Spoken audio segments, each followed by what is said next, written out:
আজকে মুসলমানদের কি করুণ দুর্দশা, মুসলমানদের অধঃপতন, এই অধঃপতন মুসলমানদের হয়েছে। সেখান থেকে আজকে মুসলমানদের কি অবস্থা বলেন? আজকে সারা পৃথিবীতে মুসলমান নির্যাতিত, ঠিক কিনা বলেন? আমার এই মাতৃভূমি বাংলাদেশেও মুসলমান নির্যাতিত। আর কথা বলেন না কেন? আজকে নারীরা ঘর থেকে নিরাপদে বের হতে পারে না, নারীরা ঘর থেকে নিরাপদে বের হতে পারে না, নারীরা তাদের কর্মস্থলে নিরাপত্তার সাথে যেতে পারে না, নারীরা তাদের যেই পাঠশালা আছে সেখানে নিরাপদে যেতে পারে না, নারীরা ঘর থেকে নিজেদের প্রয়োজনে নিরাপদে বের হতে পারে না। রাস্তার বাখাটে যে সমস্ত ছেলেরা আছে, রাস্তার বাখাটে যারা আছে, তারা নারীদেরকে উত্ত্যক্ত করে, নারীর ইজ্জত হরণ করে, কিন্তু এটার কোনো বিচার আচার আমাদের দেশে হয় না, ঠিক কিনা? কিন্তু এই ইসলাম নারীদের নিরাপত্তা দিয়েছে। যখন একজন নারী শুধু হাজ্জাজ বিন ইউসুফের কাছে চিঠি পাঠিয়ে লিখলো যে হাজ্জাজ, তোমার বোন এখানে রাজা দাহিরের হাতে বন্দী আছে, তুমি তোমার সেই ইরাকের গভর্নর হিসেবে বসে আছো, তুমি কিভাবে বসে আছো? যখন এই বোন বলেছে হাজ্জাজ ইয়া হাজ্জাজ, হাজ্জাজ তার আসন থেকে দাঁড়িয়ে বলেছে লাব্বাইকা ইয়া উখতি, বোন আমি হাজির, আমি আসতেছি। হাজ্জাজ ইবনে ইউসুফ হযরত মুহাম্মদ ইবনে কাসেম রাহমাতুল্লাহি আলাইহিকে সাথে সাথে কিছু সৈন্যবাহিনী দিয়ে বলছেন, যাও ভারতবর্ষে যাও, আমাদের বোনরা সেখানে বন্দী হয়েছে, বোনদেরকে আমরা মুক্ত করে আনতে হবে। মুহাম্মদ বিন কাসেম ভারতবর্ষে গেলেন, রাজা দাহিরের সমস্ত রাজত্বকে চূর্ণ বিচূর্ণ করে নিজের বোনদেরকে মুক্ত করে আনলেন, ভারতবর্ষকে বিজয় করলেন। ইসলাম এটা শিক্ষা দেয়, একজন নারীর ইজ্জতের জন্য, একজন নারীর সম্ভ্রমের জন্য পুরো ভারতবর্ষ বিজয় হয়ে গিয়েছে। আজকের পৃথিবীতে তাকিয়ে দেখেন না আমাদের কত মা বোন ধর্ষিত হচ্ছে জালিমের কারাগারে। আজকের পৃথিবীতে তাকিয়ে দেখেন না সেই সিরিয়ার সিদনায়া কারাগারের ভিতরে আমার বোন আবদ্ধ হয়েছে, কুমারী অবস্থায় বের হয়েছে কয়েকটা সন্তান নিয়ে। মুসলিম উম্মার যুবক সন্তানরা কোথায়? মুসলিম উম্মার যুবক সন্তানরা কোথায় হারিয়ে গিয়েছে? এই অধঃপতন আমাদের, আমরাই এত নিচে চলে এসেছি। এটার কারণ কি? কারণ জানতে হবে। কারণ জানতে রাজি আছেন তো? এটার কারণ কি? আমরা এত নিচে চলে গেলাম কেন? আমাদের এই অধঃপতন কেন? এই পৃথিবীর রাজত্ব আমাদের হাতে ছিল, কিন্তু আমরা এখন কেন এই জায়গায়? অনেকগুলো কারণ আছে, অনেক গভীরের বিষয়। এরপরেও আমি পয়েন্ট টু পয়েন্ট একটা একটা করে আপনাদের সামনে আলোচনা করব। 1 নম্বর, আমাদের এই অধঃপতনের 1 নম্বর কারণ, খেয়াল করে শুনবেন।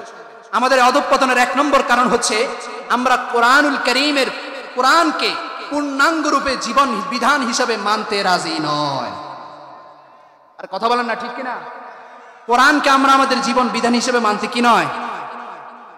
আমাদের দেশে যখন ইসলামী রাষ্ট্র প্রতিষ্ঠার যখন কথা উঠে, অনেক মানুষ ভয়ে কাঁপতে শুরু করে, ইন্না লিল্লাহ, ইসলাম প্রতিষ্ঠা হওয়া মানে আমার হাত থাকবে না। আর কথা বুঝেন নাই? ইসলাম প্রতিষ্ঠা হওয়া মানে তার হাত থাকবে না। হাত থাকবে না মানে কি? ওই যে চুরি চামারি করে। আর কথা বুঝেন না কেন? ইসলাম প্রতিষ্ঠা হওয়া মানে সে চিন্তা করে ইসলাম প্রতিষ্ঠা হলে তো আমি জিনা ব্যভিচার করতে পারবো, ইসলাম প্রতিষ্ঠা হলে তো আমি ঘুষ খেতে পারবো না, আর ইসলাম প্রতিষ্ঠা হলে আমি জনগণের হককে মেরে বিদেশে পাঠাতে পারবো না। সে এই ভয়ে থাকে, কিন্তু এটা বুঝে না, এটা ভাবে না ইসলাম মানুষের হাত কাটার জন্য বলে না, ইসলাম মানুষকে হত্যা করার জন্য বলে না। আপনারা তো চিন্তা করেন ফলাফলের বিষয়, যে হাত কাটা যাবে, মানুষ হত্যা হবে না। ইসলামী রাষ্ট্র যদি প্রতিষ্ঠা হয় তাহলে এই দেশে হাত কাটার উপায় বন্ধ হয়ে যাবে, মাধ্যমে বন্ধ হয়ে যাবে, চুরি বন্ধ হয়ে যাবে, আপনি হাত কার কাটবেন? কথা বুঝেন নাই মনে হয়? জিনাই বন্ধ হয়ে যাবে, আপনি কাকে শাস্তি দিবেন? ইসলামের সৌন্দর্য এই জায়গায়। আমাদের প্রথম অপরাধ, প্রথম অন্যায়, আমরা কোরআনকে পূর্ণাঙ্গ রূপে মানতে রাজি নই, ঠিক কিনা বলেন? কোরআনকে যদি কেউ পূর্ণাঙ্গ রূপে না মানে তার শাস্তি কি? তার কি শাস্তি হবে? কোরআনুল কারীমের আল্লাহ তাআলা বলেন সূরাতুল বাকারা 85 নম্বর আয়াত, আল্লাহ তাআলা আয়াতের মধ্যে বলেন আফাতুমিনুনা বিবাদিল কিতাবি ওয়া তাকফুরুনা বিবাদ فما جزاء من يفعل ذلك منكم إلا خزي في الحياة الدنيا ويوم القيامة يردون إلى أشد العذاب আল্লাহ বলেন আফাতুমিনুনা বিবাদিল কিতাবি ওয়া তাকফুরুনা বিবাদ, তোমরা কি কিতাবের কিছু অংশকে মানো, কিছুকে ছাড়ো? কিছুকে মানো, কিছুকে ছাড়ো। কোরআনের যে কথাটা পক্ষে যায় সেটা মানে, যেটা বিপক্ষে যায় সেটা ছাড়ে। আর কথা বুঝেন নাই? কোরআনের যে কথাটা পক্ষে যায়, হুজুরে আজকে ওয়াজ করছে একদম কোরআন হাদিস দিয়ে, মন মতো আমি যেভাবে চাইছি এভাবেই হয়েছে, খুব খুশি। আবার যখন হুজুর ওই একই কোরআন হাদিস দিয়ে বয়ান করছে কিন্তু তার বিপক্ষে গেছে, না, আজকের বয়ানটা ভালো হয় না, হুজুর আজকে ভালো কাজ করেন। আর আমাদের দেশে এরকম লোক আছে না নাই? এরকম কিছু মানুষ আছে যারা কোরআনের কিছু মানে কিছু ছাড়ে। এদের জন্য কি শাস্তি? আল্লাহ তাআলা কোরআনুল কারীমের মধ্যে বলেছেন, এক নম্বর, লাহুম ফিজিউম ফিদ দুনিয়া, দুনিয়ার মধ্যে তাদের জন্য লাঞ্ছনা। নাউজুবিল্লাহ বলেন। দুনিয়ার মধ্যে তারা অপদস্থ হবে, লাঞ্ছিত হবে, অপমানিত হবে। ঠিক আজকের মুসলমানরা কোরআনকে ছেড়ে দেওয়ার কারণে, কোরআন তাদের সকালেও নাই, কোরআন তাদের দুপুরেও নাই, কোরআন তাদের সন্ধ্যায়ও নাই, কোরআন তাদের ব্যক্তিগত জীবনেও নাই, কোরআন তাদের সামাজিক জীবনেও নাই, কোরআন তাদের রাষ্ট্রীয় জীবনেও নাই, কোরআন তাদের চলাবার্তায় কথাবার্তায়ও নাই। কোরআনের কোনো বিষয় তাদের জীবনের মধ্যে না থাকার কারণে আজকের পৃথিবীর মুসলমানরা সারা পৃথিবীতে নির্যাতিত, নিষ্পেষিত, নিপীড়িত। ঠিক কিনা? এই কোরআনকে ছেড়ে দেওয়ার এজন্য আল্লাহ বলছেন, যদি কোরআন ছেড়ে দাও তোমাদের জন্য দুনিয়ার জীবনে লাঞ্ছনা আছে। এক নম্বর। দ্বিতীয় নম্বর শাস্তি, ওয়ায়াউমাল কিয়ামাতি ইউরাদ্দুনা ইলা আশাদ্দিল আযাব। আল্লাহ তাআলা বলেন, কিয়ামতের দিন তোমাদেরকে কঠিন শাস্তির দিকে ফেরানো হবে, অর্থাৎ কঠিন শাস্তি তোমাদেরকে দেওয়া হবে। নাউজুবিল্লাহ বলেন। তাহলে এক নম্বর, কোরআনকে আমরা ছেড়ে দেওয়ার কারণে, বলেন কি ছেড়ে দেওয়ার কারণে? পাকিস্তানের একজন বিখ্যাত কবি ছিলেন, তিনি বলেছেন, ও জামানা মুআজ্জাজ থে হামিলে কুরআন হোকর, আজ হাম জলিল ও খার হো তারিকে কুরআন হোকর। সাহাবীদের ইতিহাস তাকিয়ে দেখেন, উমাইয়া খেলাফতের ইতিহাস তাকিয়ে দেখেন, আমাদের পূর্বের মুসলমানদের ইতিহাস তাকিয়ে দেখেন, তারা কোরআনকে গ্রহণ করার কারণে তারা সারা পৃথিবীতে সম্মানিত হয়েছে। তিনি বলেন, আজকের মুসলমানরা কোরআনকে ছেড়ে দেওয়ার কারণে সারা পৃথিবীতে লাঞ্ছিত আর অপদস্থ হচ্ছে। তাহলে এক নম্বর কাজ হচ্ছে আমরা কোরআনকে ছেড়ে দিয়েছি। কি ছেড়ে দিয়েছি বলেন? ফালইয়াহযারিল্লাযীনা ইউখালিফুনাহু আন আমরিহি আন তুসীবাহুম ফিতনাতুন আও ইউসীবাহুম আযাবুন আলীম। আল্লাহ বলেন, যারা আল্লাহর আদেশকে অমান্য করে, রাসূলের আদেশকে অমান্য করে, আল্লাহর পক্ষ থেকে ফিতনা, বিপদ, আপদ, মুসিবত আসবে, এই ভয় যেন তারা করে। এক নম্বর কারণ। দুই নম্বর কারণ, মুসলমানদের অধঃপতনের দুই নম্বর কারণ। কারণগুলো মৌলিকভাবে যদি আমরা ব্যাখ্যা করি তাহলে দেখব কিছু কারণ আছে এরকম যেগুলো আমাদের ব্যক্তিগত জীবনের সাথে সম্পৃক্ত, আবার কিছু কারণ আছে এমন যেগুলো জাতিগত সত্তার সাথে সম্পৃক্ত। কিছু অপরাধ আমরা ব্যক্তিগতভাবে করি, আবার কিছু অপরাধ আমরা জাতিগতভাবে করি। অর্থাৎ সমস্ত দেশের মানুষে মিলে কিছু অপরাধ ব্যক্তিগত, কিছু অপরাধ জাতিগত। এখন যে হাদিসটা বলবো এটা হচ্ছে আমাদের ব্যক্তিগত এবং জাতিগত এটার সাথে সম্পৃক্ত। রাসূল করিম সাল্লাল্লাহু আলাইহি ওয়াসাল্লামের হাদিস, মুয়াত্তা ইমাম মালিক রাহমাতুল্লাহ আলাইহি একটা কিতাব লিখেছেন হাদিসের, সেই কিতাবের হাদিস। তিনি সেখানে লেখেন, মানুষের ভিতরে যখন কিছু অপরাধ যখন বাড়তে থাকে তখন আল্লাহ তাআলা তাদেরকে কিছু আযাব দেন, শাস্তি দেন। এক নম্বরে তিনি বলেন, মা যাহারাল গুলুলু ফি কওমিন ইল্লা আলকাল্লাহু ফি কুলুবিহিমুর রুব। রাসূলুল্লাহ সাল্লাল্লাহু আলাইহি ওয়াসাল্লাম বলেন, কোন জাতির মধ্যে যখন খেয়ানত বাড়তে থাকে, কোন জাতির মধ্যে যখন আত্মসাৎ বাড়তে থাকে, জনগণের টাকা খেয়ানত করে, জনগণের অধিকারকে খেয়ানত করে, নিজের পরিবারের অধিকারকে খেয়ানত করে, সমাজের রন্ধ্রে রন্ধ্রে যখন খেয়ানত ছড়িয়ে পড়ে, রাসূল করিম সাল্লাল্লাহু আলাইহি ওয়াসাল্লাম বলছেন, আলকাল্লাহু ফি কুলুবিহিমুর রুবা। আল্লাহ তাআলা তখন প্রথমে তাদেরকে যে শাস্তি দেন, সেই শাস্তিটা হচ্ছে তাদের অন্তরের ভিতরে আল্লাহ ভয় ঢুকাইয়া দেন। ভয় কি ঢুকাইয়া দেন বলেন? যখন মানুষ খেয়ানত করে, যখন মানুষ কি করে, তখন তাদের অন্তরের ভিতরে কি ঢুকে যায়? ভয় ঢুকে যায়। এই যে খেয়ানত করার কারণেই তো পালানো লাগছে। আর কথা বুঝেন নাই মনে হয় আমার। খেয়ানত করার কারণেই তো পালানো লাগছে, কথা বলেন না? মিশরের বাশার আল আসাদ কেন পালাইছে? সে খেয়ানত করছে, জনগণের অধিকার পায়াও সে খেয়ানত করছে। এজন্য রাসূল বলছেন, কোন জাতি যখন খেয়ানত শুরু করে দেয়, যখন রাষ্ট্রের খেয়ানত শুরু করে, পারিবারিক খেয়ানত শুরু করে, সমাজের খেয়ানত শুরু করে, সর্বক্ষেত্রে যখন খেয়ানত আত্মসাৎ ছড়িয়ে পড়ে, আল্লাহ তাআলা তাদের অন্তরের ভিতরে ভয় ঢুকাইয়া দেয়। ভয়, তখন ভয়ে থাকে, না জানি কখন গ্রেফতার হয়ে যায়, না জানি কখন ধরা পড়ে, না জানি কখন পিটানি আসে, না জানি কখন আমার উপর দিয়ে বিপদ আসে। ঠিক কিনা?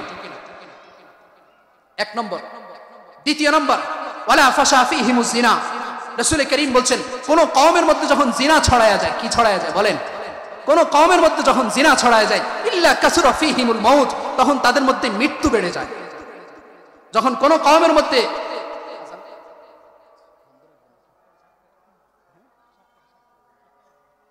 এখানে কয়টা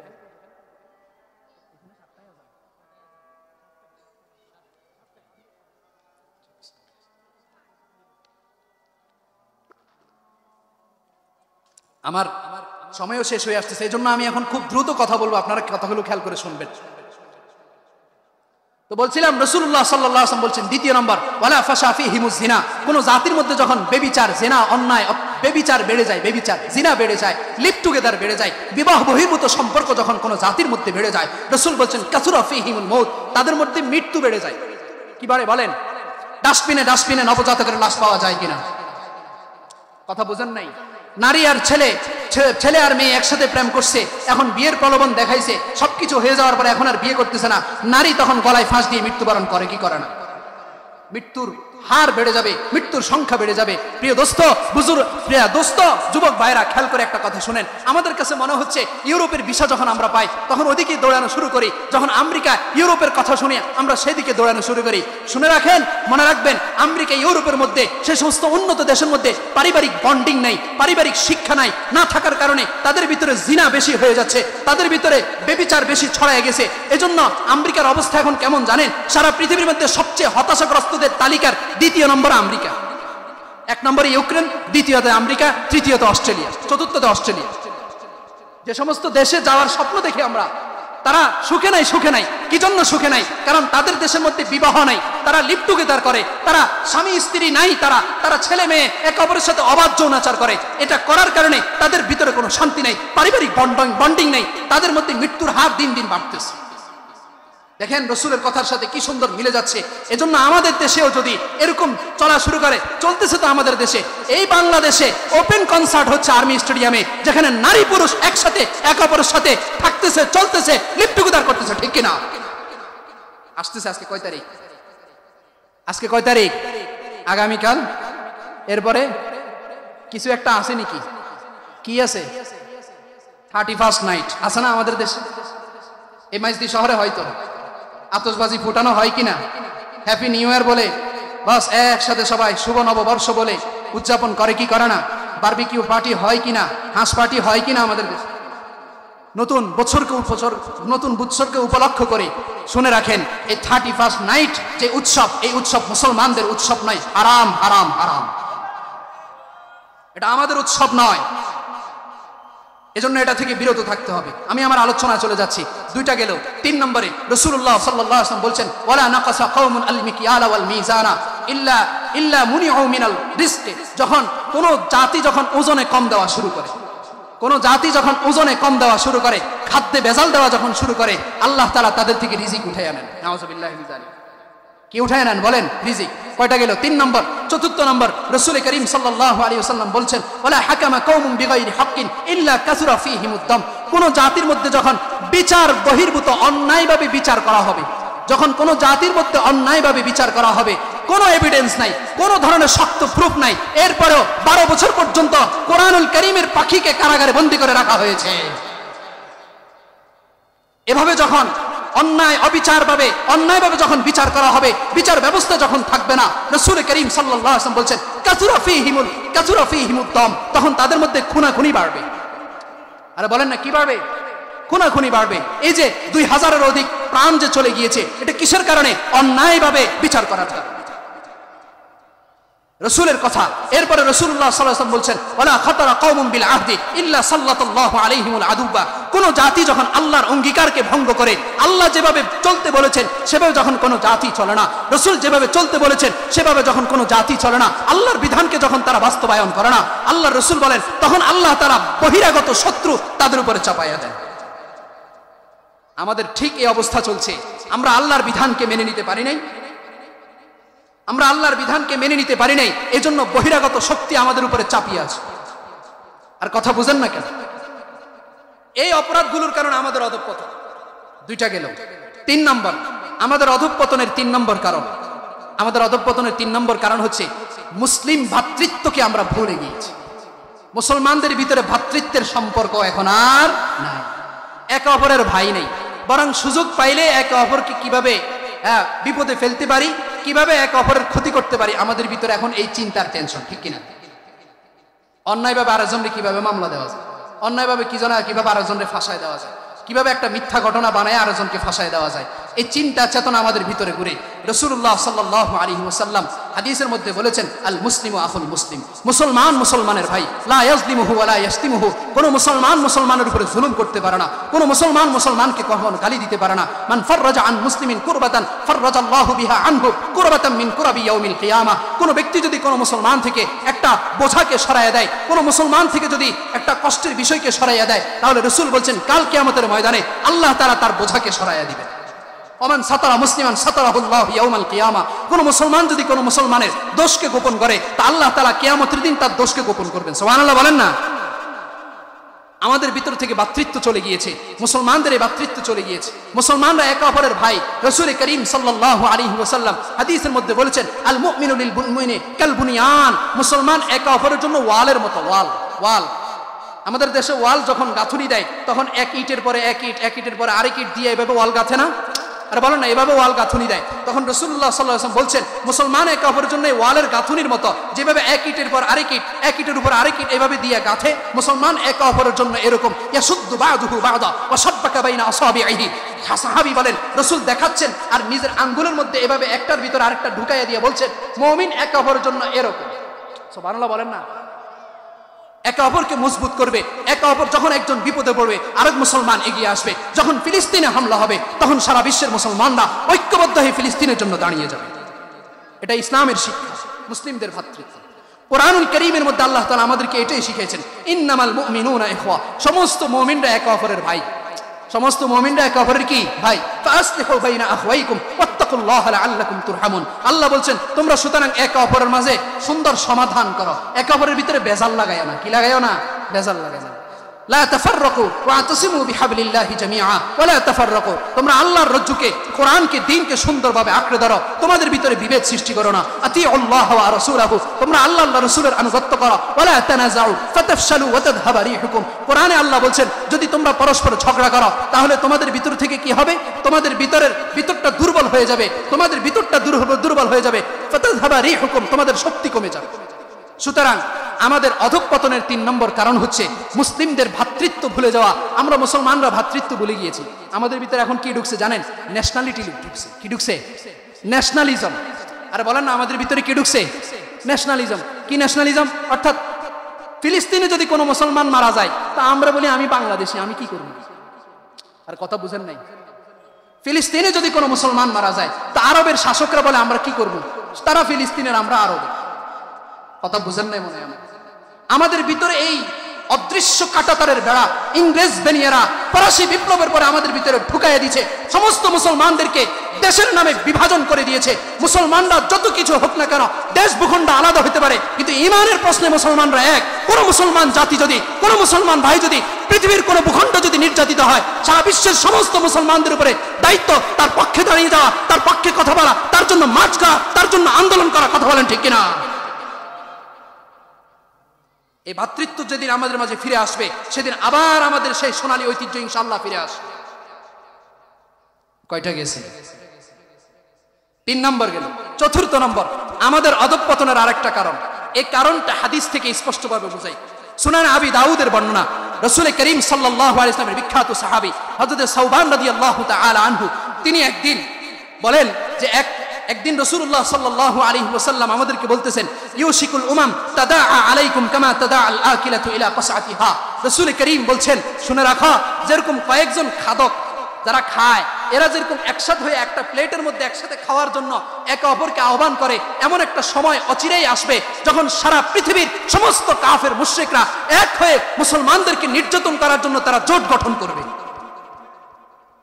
জোট গঠন করা হয়েছে কিনা? 628 হিজরির সময় তখনও জোট গঠন করা হয়েছে ক্রুসেড যুদ্ধের নামে। আমেরিকা আফগানিস্তানে হামলা করার জন্য তখনও জোট গঠন করেছে ন্যাটোর নামে। আর কথা বলেন না, এই যে সারা পৃথিবীর সমস্ত কাফের মুশরিকরা মুসলমানদেরকে হত্যা করার জন্য জোট গঠন করবে, তখন সাহাবায়ে কেরামরা আশ্চর্য হয়ে ক্বালা কায়লুন ইয়া রাসূলুল্লাহ, এক ব্যক্তি রাসূলকে জিজ্ঞাসা করছেন ইয়া রাসূলুল্লাহ, আমাদের যে এই অবস্থা হবে, ওমিন কিল্লাতি নাহনু ইয়াউমাইদিন, আমরা কি সেদিন কম থাকবো? সেদিনকে আমরা সংখ্যায় কম থাকবো? খেয়াল করে শুনেন, যখন রাসূলকে এই প্রশ্ন করা হয়েছে রাসূল করিম সাল্লাল্লাহু আলাইহি ওয়াসাল্লাম বলছেন না আমার সাহাবীরা, বাল আনতুম ইয়াউমাইদিন কাসীর, তো বরং তোমাদের সংখ্যা ওই দিন অনেক অনেক অনেক অনেক বেশি হবে। সাহাবীদের সময় সংখ্যা তত বেশি ছিল না। সাহাবায়ে কেরামরা সব সময় 2 গুণ 3 গুণ 4 গুণ কাফেরদের থেকে পিছিয়ে ছিল। কাফেরদের ক্ষেত্রে কোনো সময় তারা অস্ত্রে শস্ত্রে সৈন্যে কাফেরদের থেকে এগিয়ে ছিল না, সংখ্যায় এগিয়ে ছিল না, কিন্তু যতবারে মুসলমানরা কাফেরদের সম্মুখীন হয়েছে, যতবারে মুসলমানরা কাফেরদের সাথে যুদ্ধক্ষেত্রে অবতীর্ণ হয়েছে, আল্লাহ তাআলা মুসলমানদেরকে তাদের সৈন্য সংখ্যা অস্ত্রের কারণে নয়, বরং তাদের ঈমানের কারণেই মুসলমানদেরকে বিজয় দিয়েছেন। এজন্য রাসূল বলছেন, বাল আনতুম ইয়াওমাইযিন কাসীর, তোমরা সেদিন কম থাকবে না, তোমরা সেদিন অনেক বেশি হবে। তবে রাসূল বলছেন, ওয়ালাকিন্নাকুম গুসাউন কাগুসাইস সাইল, তবে আমার সাহাবীরা, তখন মুসলমানদের অবস্থা হবে বন্যার পানিতে, বানের পানিতে ভেসে যাওয়া খড়কুটোর মতো। বানের পানিতে ভেসে যাওয়া কিসের মতো বলেন? বানের পানিতে ভেসে যাওয়া খড়কুটোর মতো। তোমাদের ভিতরে ঈমানই জোর থাকবে না, তোমাদের ভিতরে কোরআন এবং হাদিসের দৃঢ়তা তোমাদের ভিতরে থাকবে না। মিলিয়ন বিলিয়ন ট্রিলিয়ন তোমরা হবে ঠিক, কিন্তু তোমাদেরকে কাফের মুশরিকরা ভয় পাবে না। ঠিক কিনা বলেন? এরপরে রাসূলুল্লাহ সাল্লাল্লাহু আলাইহি ওয়াসাল্লাম বলছেন, ওয়ালা ইয়ানজিআন্না মিন কুলুবি আদুবিকুমুল মাহাবাতা মিনকুম, এবং আল্লাহ তাআলা কি করবেন? তোমাদের শত্রুর অন্তর থেকে তোমাদের ভয়টাকে উঠায় আনেন। তোমাদের শত্রুর অন্তর থেকে তোমাদের ভয়কে কি করে নেবেন? উঠায় আনেন।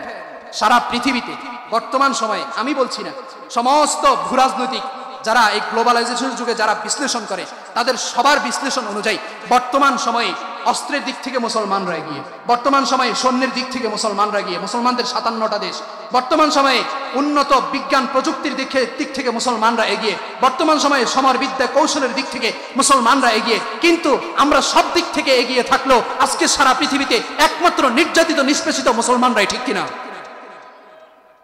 এটার কারণ কি? আমাদেরকে তারা ভয় পায় না। আমাদেরকে তারা কি পায় না বলেন? একটা ছোট্ট ঘটনা আমি আপনাদেরকে শোনাই। আমাদেরকে ভয় পায় না কি কারণে? যখন উমাইয়া খেলাফত শেষ হয়ে গিয়েছে, খেয়াল করে শুনবেন, উমাইয়া খেলাফত যখন শেষ হয়ে গিয়েছে, এই খোরাসানের যে শাসনকর্তা ছিল, তখন সারা পৃথিবীর সমস্ত শাসকরা ওই খেলাফতের দারুল খেলাফা রাষ্ট্রনায়ককে কর দিয়ে থাকতো। কর দিয়ে তারা একজন উসুলকারী আসতো প্রতি বছর, সে আসতো, আর তারা কি করতো? রাষ্ট্রের যারা নায়ক থাকতো তারা আগ থেকে সবগুলো করকে সুন্দর মতো গোছাইয়া প্যাকেট করে তাদের জন্য পাঠিয়ে দিত। ওরা আসলে যেন কষ্ট করা লাগে না লাগে, ওরা আসলে যেন কষ্ট করা কি না লাগে। এখন যখন উমাইয়া খেলাফত শেষ হয়ে গেছে, শেষ হয়ে যাওয়ার পরে যখন নতুন কোন খলিফা আসছে, এখন করের জন্য আসে তাদের কাছে, এরা কর দেয় না। এক বছর আসতে দেয় না, পরের বছর আসতে দেয় না, এর পরের বছর আসতে দেয় না। প্রতি বছর যখন তাদেরকে বারবার বলতেছে, তোমরা কেন কর দিচ্ছ না কেন? তখন ওই সময়ের যে আফগানিস্তানের অঞ্চল সহকারে যিনি শাসক ছিল, তিনি বলছেন, শোনো, তোমাদেরকে আমরা কর দিচ্ছি না, তোমরা যদি কিছু করতে পারো করে নাও, তোমরা যদি কিছু করতে পারো করিও। তখন তাকে ধমকি দিয়েছে সেই লোক যে খেলাফতের পক্ষ থেকে আমরা তোমার রাষ্ট্রে আক্রমণ করব। তখন সে বলছে, কোনো সমস্যা না, আমি ভয় পাই না। তো তোমার মধ্যে এত চেঞ্জ কেন? এতদিন পর্যন্ত তুমি কর দিতে, ট্যাক্স দিতে, কিন্তু এখন আর দিচ্ছ না কেন? তখন সে বলছে, শোনো, আগে যারা আমাদের কাছে কর নেওয়ার জন্য আসতো, আগে যারা আমাদের কাছে আসতো, তাদের গায়ে কোনো দামি পোশাক থাকতো না, তাদের গায়ের মধ্যে কোনো উন্নত ধরনের পোশাক থাকতো না, তাদের খাবার দাবারও কোনো উন্নত ছিল না, কিন্তু তাদেরকে যখনই আমরা দেখতাম আমাদের দিলের ভিতরে এক ধরনের ভয় সৃষ্টি হয়ে যেত, এক ধরনের কম্পন সৃষ্টি হয়ে যেত, ভয় আমরা তাদেরকে দিয়ে দিতাম। কিন্তু আজকে তোমরা উন্নত মানের নামি দামি সুন্দর সুন্দর পোশাক পরে আজকে তোমরা আমাদের কাছে আসতেছ, তোমাদেরকে দেখে আমাদের অন্তরে ভয় আসে না, এই জন্য দেই না। কথা বুঝেন নাই মনে হয় আমার? তো সারা পৃথিবীতে মুসলমান তো অনেক বেশি, কিন্তু মুসলমানরা নির্যাতিত কেন? মুসলমানদের এই সংখ্যা দেখে তারা ভয় পায় না, এজন্যই। তাহলে রাসূল করিম সাল্লাল্লাহু আলাইহি ওয়াসাল্লাম বলছেন, শত্রুদের অন্তর থেকে আমাদের ভয়কে উঠাইয়া নেবেন। এবং কি করবেন? আল্লাহ তাআলা বলছেন, আল্লাহ রাসূল বলেন, ওয়ালা ইয়াকযিফান্না ফি কুলুবিকুমুল ওয়াহান। রাসূল বলছেন, তোমাদের অন্তরের মধ্যে আল্লাহ ওয়াহান ঢেলে দিবেন, ওয়াহান। একজন ব্যক্তি রাসূলকে জিজ্ঞাসা করলেন, ওয়ামাল ওয়াহান, রাসূল ওয়াহান জিনিসটা কি? তখন রাসূল করিম সাল্লাল্লাহু আলাইহি ওয়াসাল্লাম বলছেন, দুই জিনিসের নাম ওয়াহান। এক হচ্ছে হুব্বুদ দুনিয়া ওয়া কারাহিয়াতুল মাউত, এক নম্বর হচ্ছে দুনিয়ার মহব্বত, এক নম্বর হচ্ছে দুনিয়ার মহব্বত। আজকের মুসলমান যুবকদের দিকে তাকিয়ে দেখেন, আজকের মুসলমান বৃদ্ধ বাবা মাদের দিকে তাকিয়ে দেখেন, আজকের মুসলমান নারীদের দিকে তাকিয়ে দেখেন, আজকের মুসলমান সমাজের দিকে তাকিয়ে দেখেন। সমস্ত মানুষ দৈনন্দিন কিভাবে সম্পদ বৃদ্ধি করা যাবে, কিভাবে সম্পদের মালিক হওয়া যাবে, যার 10 তলা আছে কিভাবে 20 তলা হবে, যার 1 তলা আছে কিভাবে 2 তলা হবে, যে মধ্যপ্রাচ্যে আসে সে চিন্তা করে কিভাবে ইউরোপে যাবে, যার মাইজদি বাজারের মধ্যে 2টা দোকান আছে সে চিন্তা করে বড় একটা মার্কেটের মালিক কিভাবে হবে। আমাদের ভিতরে দুনিয়ার মহব্বতের প্রতিযোগিতা, দুনিয়াকে কিভাবে বাড়ানো যায়, এই প্রতিযোগিতা আমাদের ভিতরে ঢুকে গিয়েছে, এজন্যই আমাদের আজকের এই পরিণতি। এক নম্বর রাসূল বলছেন হুব্বুদ দুনিয়া, দ্বিতীয় নম্বর হচ্ছে ওয়া কারাহিয়াতুল মাউত, মৃত্যুকে আমরা অপছন্দ করি, আমরা মরতে রাজি না। আর কি করতে রাজি না বলেন? মরতে রাজি না, আমরা মরতে রাজি হই না, এজন্য আমাদের এই অবস্থা। রাসূল করিম সাল্লাল্লাহু আলাইহি ওয়াসাল্লামের দরবারে রোমান এক গোয়েন্দা আসছে, আয়েশা সে খবর নিচ্ছে যে তারা তো রাসূলের বিপক্ষে যুদ্ধ করবে, মুসলমানদের বিপক্ষে যুদ্ধ করবে। তখন তাদের কি প্রস্তুতি, মুসলমানদের কি প্রস্তুতি। তখন দেখতেছে একজন মহিলা তার কোলের বাচ্চা রাসূলের কাছে আয়না, বলতেছেন ছোট্ট করে ঘটনা বলেছি, একজন মুসলমান একজন নারী তার কোলের বাচ্চাকে রাসূলের কাছে আনছেন। রাসূল সমস্ত সাহাবায়ে কেরামদের মাধ্যমে সৈন্য সংগ্রহ করতেছেন, ওই কোলের বাচ্চাকে আয়না আল্লাহ রাসূলকে দিয়েছেন। ইয়া রাসূলুল্লাহ, এই বাচ্চাটা যুদ্ধের জন্য নেন। রাসূল করিম সাল্লাল্লাহু আলাইহি ওয়াসাল্লাম বলছেন এই বাচ্চা নিয়ে আমি যুদ্ধের জন্য কি করব। তখন ওই মা তখন রাসূলকে বলছেন, ইয়া রাসূলুল্লাহ, আমি জানি আমার এই সন্তান এই যুদ্ধের মধ্যে লড়াই করতে পারবে না, তবে রাসূল আমি আমার এই সন্তানকে দিয়ে দিচ্ছি, কোনো সময় যদি শত্রুর তীর আপনার দিকে আসে আপনি তীরের সামনে আমার বাচ্চাটাকে ধরবেন, আপনি বেঁচে যাবেন, আমার বাচ্চা শহীদ হয়ে যাবে। এই ঘটনা যখন রোমান ওই গোয়েন্দা দেখছে তখন সে রোমানদের কাছে গিয়ে বলছে, ভাই মাফ চাই। কি চাই? কথা বুঝেন নাই, নোয়াখালীর কথা আর কি। ভাই মাফ চাই। তো কি কারণে? খবরদার মুসলমানদের বিরুদ্ধে যুদ্ধ করার স্বপ্নও দেখবে না, দুঃস্বপ্নও দেখবে না। কারণ মুসলমানদের এই জজবা, নিজেকে কোরবান করার, নিজের সন্তানকে কোরবান করার, আমি যে চিত্র দেখে এসেছি, মুসলমানদের সাথে যুদ্ধ করলে কশ্চিন কালেও বিজয় হবে না, মুসলমানদের সাথে যুদ্ধ করার দুঃস্বপ্নও দেখবে না। অকারাহিয়াতুল মউত, মৃত্যুর ভয় আমাদের ভিতরে ঢুকে গিয়েছে, এজন্য আমাদের এই অধঃপতন। কয়টা গেল বলেন? কয়টা গেল? 4 নম্বর কারণ, মৃত্যুর ভয় আমাদের ভিতরে ঢুকে গিয়েছে। এখন দুনিয়ার মহব্বতটা আমাদের ভিতরে অনেক বেশি ঢুকছে না? আল্লাহ তাআলা কোরআনুল কারীমের মধ্যে বলছেন, ওয়ামাল হায়াতুদ দুনিয়া ইল্লা মাতাউল গুরুর, এই দুনিয়ার জীবনটা হচ্ছে ধোঁকার জীবন। কিসের জীবন বলেন? ধোঁকার জীবন। 4টা গেল। 5 নম্বর, আমাদের অধঃপতনের আরেকটা কারণ কি? খেয়াল করে শুনবেন, আমাদের এই অধঃপতনের আরেকটা কারণ হচ্ছে আমরা জিহাদ ছেড়ে দিয়েছি। কি ছেড়ে দিয়েছি বলেন? এখন জিহাদের কথা শুনলে তো হুজুর গেছে, হুজুর কি ওর কথা বুঝেন নাই?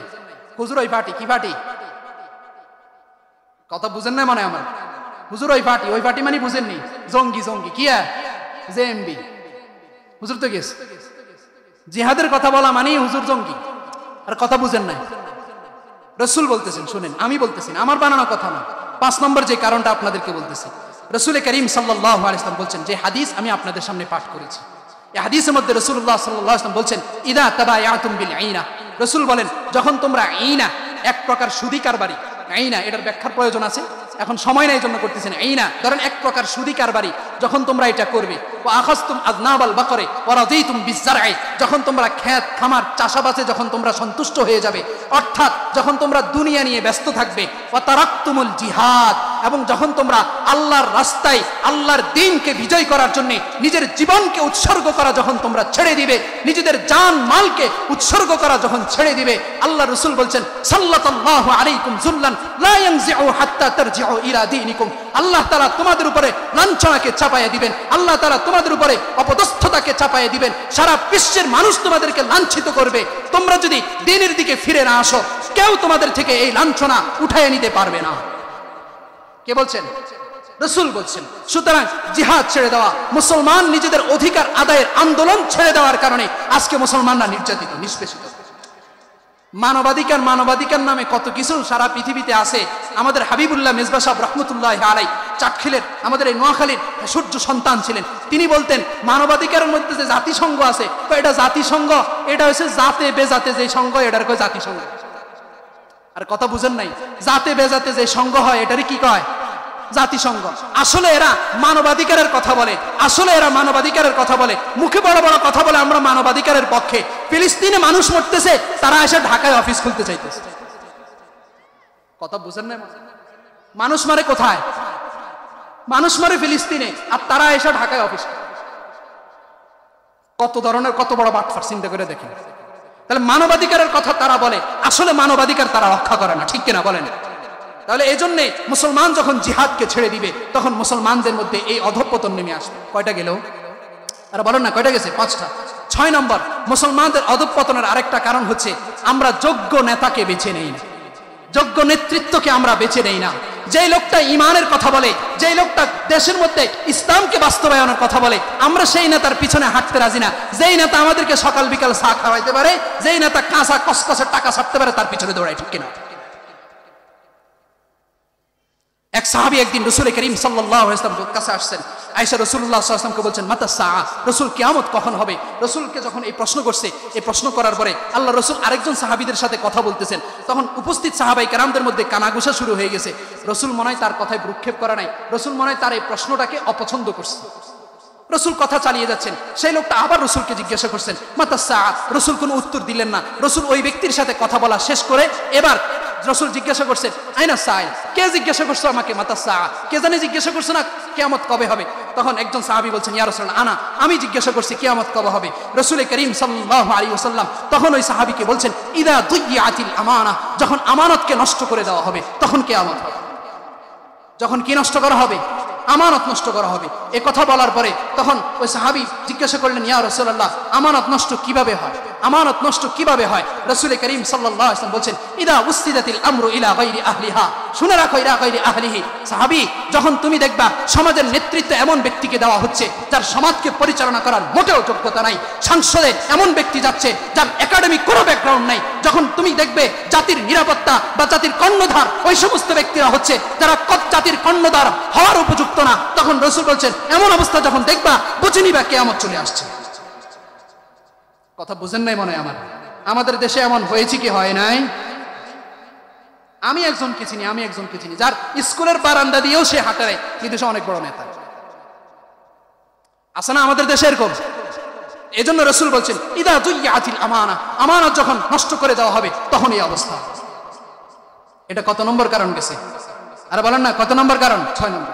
7 নম্বর কারণ, আমরা বিজাতীয়দের সংস্কৃতিকে এমন ভাবে আঁকড়ে ধরছি মনে হয় যেন এটা আমার জীবন মরণ, মনে হয় যেন এটা আমার কি বলেন জীবন মরণ। হাদিসের মধ্যে আসছে রাসূল করিম সাল্লাল্লাহু আলাইহি ওয়াসাল্লাম বলছেন, খেয়াল করে শুনেন, লা তাত্তাবিউন্না সুনানা মান কানা ক্বাবলাকুম শিবরান বিশিবরিন ওয়া যিরাআন বিযিরাইন। রাসূল করিম সাল্লাল্লাহু আলাইহি ওয়াসাল্লাম তার সাহাবীদেরকে বলছেন, হে আমার সাহাবীরা শোনো, এমন একটা জাতি আসবে, এমন একটা প্রজন্ম আসবে যারা ওই ইহুদি খ্রিস্টানদের সংস্কৃতিকে, তাদের ফ্যাশনকে নিজেদের জীবনের ফ্যাশন বানিয়ে নিবে। সে জানে না কোন খেলোয়াড় এইভাবে চুল রাখছে, সে জানে না কোন খেলোয়াড় এইভাবে জার্সি গায়ে দিছে, সে জানে না কোন নায়ক গায়ক এভাবে সে ফ্যাশন গ্রহণ করেছে, কিন্তু সে একজন নায়ককে দেখেছে, তার নামও জানে না, তার কিছুই সে জানে না, কিন্তু তাকে দেখছে সে এরকম চুল রাখছে, তাকে দেখছে সে এই ধরনের পোশাক গায়ে দিছে। বস মুসলমান যুবক 1000 কিলোমিটার দূরে তার মতো ফ্যাশন গ্রহণ করতেছে, তার মতো পোশাক গায়ে দিচ্ছে, তার মতো চুলের কাটিং করতেছে, তার অনুসরণ করতেছে। আমাদের দেশে এমন যুবক আছে না নাই? এজন্য রাসূল বলছেন লা তাত্তাবিউন্না সুনানা মান কানা ক্বাবলাকুম শিবরান বিশিবরিন ওয়া যিরাআন বিযিরাইন। তোমাদের মধ্যে এমন এক জাতি আসবে হাত্তা দাখালু ফি জুহরি দাব্বিন। রাসূল করিম বলছেন এমন যদি হয় যে কিছু মানুষ, তারা যদি কেউ ইঁদুরের গর্তের ভিতরে ঢুকে, কিসের গর্তে বলেন? ইঁদুরের গর্তের ভিতরে ঢুকে, তো মুসলমানের অবস্থা এমন হবে মুসলমান তার সাথে সাথে ইঁদুরের গর্তে ঢুকে। আর মুসলমানের এই অবস্থা না এখন, সে কেমনে বলছে, সে এভাবে কথা বলছে, সে এভাবে তাকাইছে, সে এভাবে হাঁটছে, সে এভাবে ফ্যাশন করছে। বস মুসলমান ছেলেরাও ওইটাকেই ফ্যাশন বানায় নিয়েছে, ঠিক কিনা? এই যে আমরা বিভিন্ন সময়ে বিভিন্ন দিবস পালন করি, এটা কিসের কারণে হয়? বিজাতীয় পশ্চিমা যারা আছে তাদের সংস্কৃতিকে আমাদের ভিতরে আমরা ধারণ করে আমরা নিজেরা লালন পালন করি, ঠিক কিনা বলেন? আরো অনেক কারণ থাকতে পারে, আমার সময় শেষ হয়ে আসতেছে, এজন্য আমি সংক্ষেপে 7টা কারণ আপনাদের সামনে বলেছি। এবার আসেন এখান থেকে আমাদের উত্তরণের উপায় কি? এখান থেকে উত্তরণের অনেকগুলো উপায় থাকতে পারে।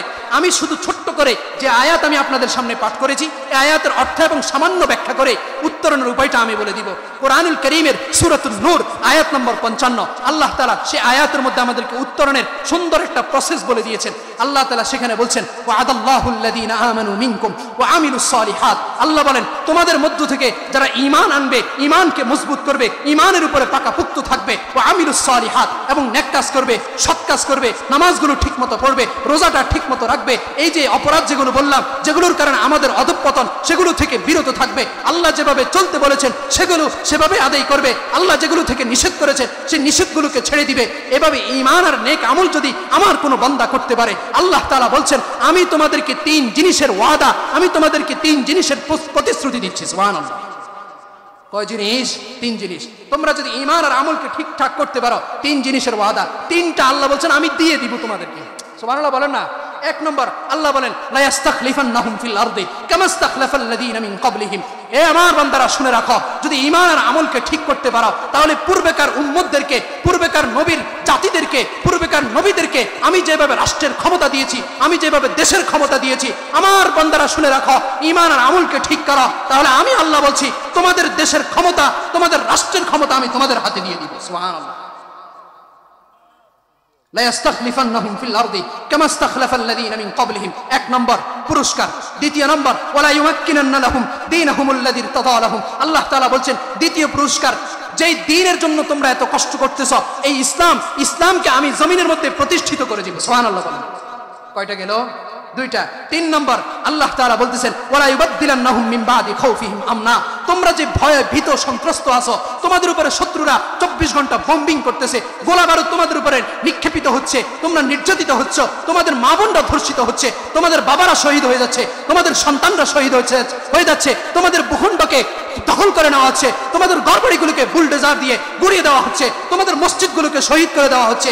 এই যে ভয় এবং আতঙ্কের মধ্যে তোমরা আছো, তোমরা শুনে রাখো, যদি ঈমান আর আমলকে ঠিক করতে পারো, যদি আমার দ্বীনের উপরে শতভাগ উঠতে পারো, তা আমি আল্লাহ তোমাদেরকে কথা দিচ্ছি এই সমস্ত ভয় আমি দূর করে দিব, নিরাপত্তার এক জিন্দেগি আমি তোমাদেরকে দিয়ে দিব। সুবহানাল্লাহ।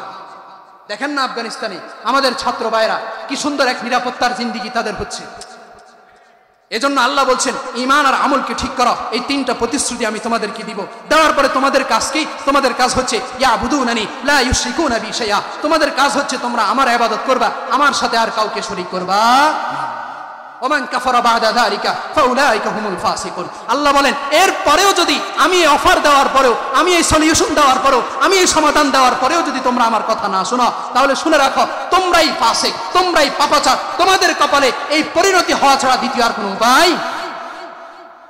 তাহলে আমার যে আলোচ্য বিষয় ছিল সেটা ছিল যে মুসলমানদের এই অধঃপতনের কারণ, মুসলমানদের অতীত ইতিহাস আমি প্রথমে বলেছি, এই অধঃপতনের চিত্র বলেছি, অধঃপতনের কারণ বলেছি, তা থেকে উত্তরণের সংক্ষেপ উপায় ঈমান এবং আমলকে ঠিক করা, আল্লাহ তাআলা এবং কোরআনকে আঁকড়ে ধরা।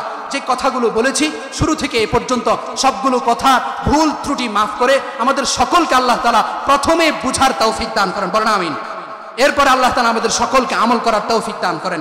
ইন আসাবতু ফামিনাল্লাহ, যদি আমি সত্য বলে থাকি তাহলে আল্লাহর পক্ষ থেকে, ওয়া ইন আখতাতু ফামিন্নী ওয়া মিনাশ শাইতান, আর যদি ভুল বলি তাহলে সেটা আমার ভুল, সেটা শয়তানের পক্ষ থেকে হয়েছে। আল্লাহ তাআলা এই মাহফিলকে কবুল করেন। আজকের আয়োজন যে যুবক ভাইরা করেছেন, অনেক কষ্ট করে পরিশ্রম করে একটা মাহফিল আয়োজন করা এত সহজ কথা না। আমরাও বিভিন্ন সময় বিভিন্ন মাহফিল আয়োজন করা লাগে, অনেক কষ্ট, অনেক দিনের পরিশ্রম। যারা আয়োজন করেছেন আল্লাহ তাআলা তাদেরকে উত্তম বিনিময় দান করেন। বলেন আমিন। এবং আপনারা যারা এসেছেন, আমরা যারা এসেছি, আল্লাহ তাআলা আসা বসা যারাই এসেছেন সকলকে আল্লাহ তাআলা কবুল করেন। ওয়া আখিরু দাওয়ানা আলহামদুলিল্লাহি রাব্বিল আলামিন।